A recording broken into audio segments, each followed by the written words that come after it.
The United States and Canada share the world's longest undefended border, a symbol of trust, shared values, and deep economic ties.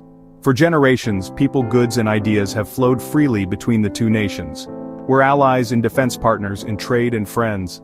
This friendship has anchored North American stability, weathering global conflicts and political disagreements.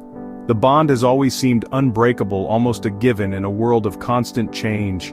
This partnership is woven into daily life for millions. Our economies are deeply intertwined: car parts, power grids, waterways, even sports leagues cross the border. This deep connection has created a sense of familiarity and comfort. It's a relationship that feels less like foreign policy and more like family. It is a complex web of cooperation that has benefited both sides, creating a unique North American identity. However, even the strongest friendships can be tested. Political winds can shift, leaders with different priorities can emerge. What was once unthinkable can suddenly become reality.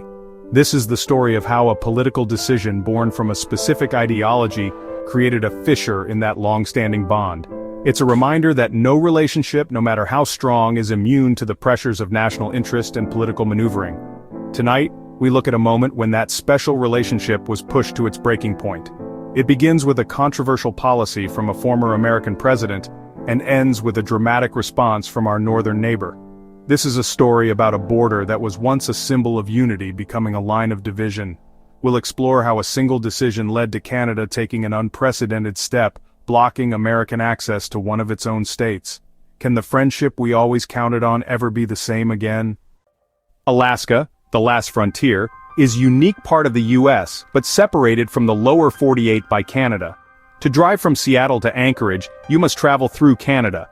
Canadian cooperation isn't just helpful, it's essential for land-based travel and commerce. The Alaska Highway, winding through British Columbia and the Yukon, is a vital lifeline. Trucks carrying everything from groceries to construction materials depend on this route. Families moving to or from Alaska pack up their cars and drive this highway. It's the most practical and affordable way to travel, making Canada an indispensable partner in connecting America to itself. Without this land bridge, options become far more difficult and expensive. The alternative is to travel by sea or by air, both costly and impractical for most. Flying is faster for people, but you can't fly your car or a truck full of your belongings. These alternatives simply can't replace the convenience and necessity of the Alaska Highway. The reliance on the highway underscores a vulnerability many Americans never considered. Alaska's connection to the rest of the U.S. has always depended on the goodwill of our Canadian neighbors. The idea of Canada closing its doors to Americans trying to reach another part of their own country seemed impossible, until now. But a political firestorm was brewing, and this vital corridor would soon become the center of an unprecedented international dispute. The crisis began with a move by former President Donald Trump. In a bid to protect American industries, he announced the American Sovereignty and Fair Trade Proclamation. This imposed heavy tariffs on goods from several countries, including Canada. Canada was hit hard, a 30% tariff on softwood lumber plus new tariffs on steel and aluminum. For Canada, these were direct threats to key sectors affecting thousands of jobs. The Canadian government saw the tariffs as unfair and a violation of trade agreements. Prime Minister Trudeau's government tried to negotiate, seeking exemptions and highlighting the deep integration of the two economies. But Washington stood firm in its America First approach. Diplomatic channels grew cold, and frustration in Ottawa mounted. The final straw was the personal nature of the rhetoric. Trump publicly criticized Trudeau, adding animosity to the dispute. Many Canadians felt their long history of friendship and alliance was being disrespected. The combination of economic pain and perceived disrespect created a potent political cocktail in Canada. It set the stage for a response that would be as bold as it was unexpected. In response, Canada chose geography as leverage. Prime Minister Trudeau announced the Northern Border Integrity Act, suspending access to the Alaska Highway for non-essential U.S. travel.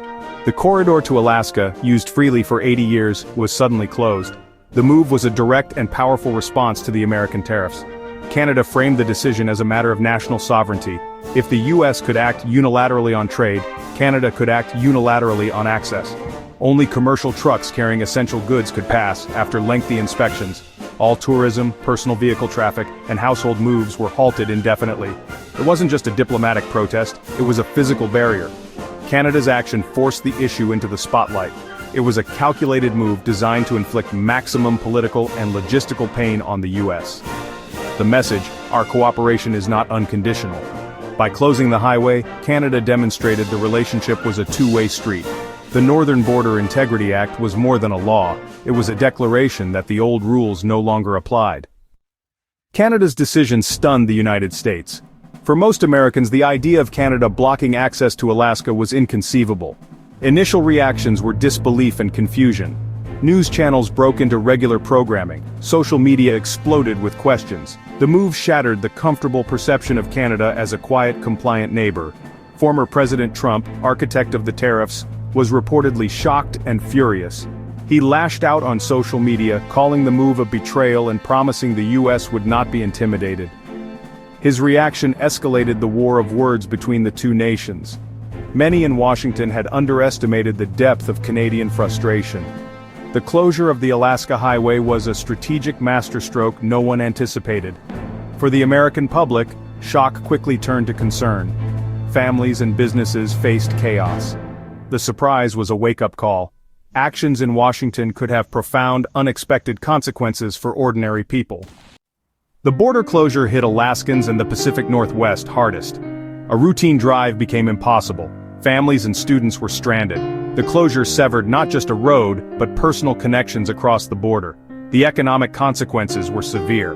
Alaska's tourism industry faced catastrophe, and Canadian towns along the highway suffered too.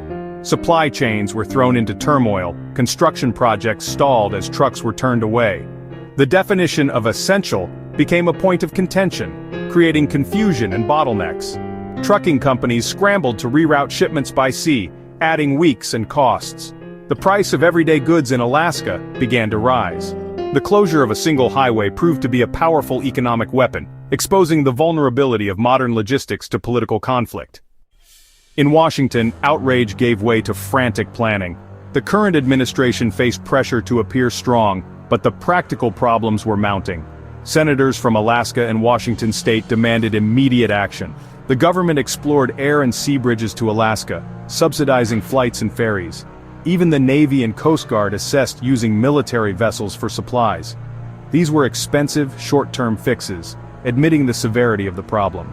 Diplomatic channels, once frozen, began to thaw. The tone shifted to a more conciliatory approach. But Canada held firm.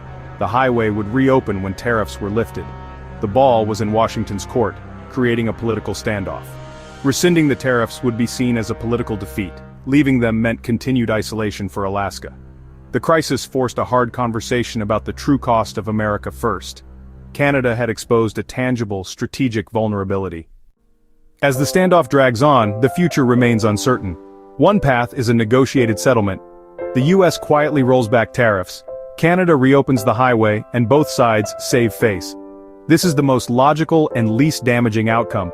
But the US political climate is polarized. Lifting tariffs could spark fierce opposition. If the dispute drags on, temporary sea and air bridges could become semi-permanent, hardening the border and altering the relationship for years.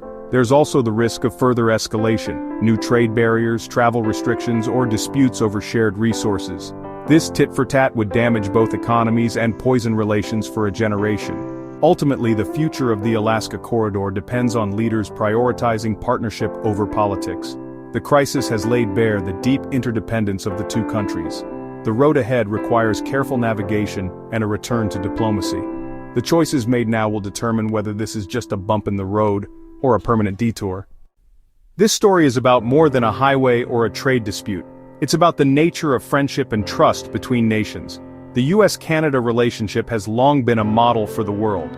This crisis challenges that idea, showing how quickly trust can erode.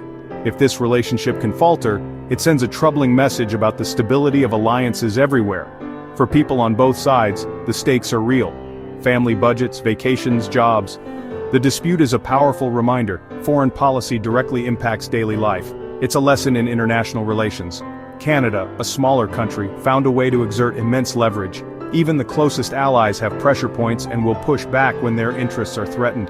It underscores the importance of mutual respect in any alliance. In the end, this is a story about a choice. the US and Canada are at a crossroads: continued conflict or reconciliation. The future of North America depends on which path they take, and the world is watching.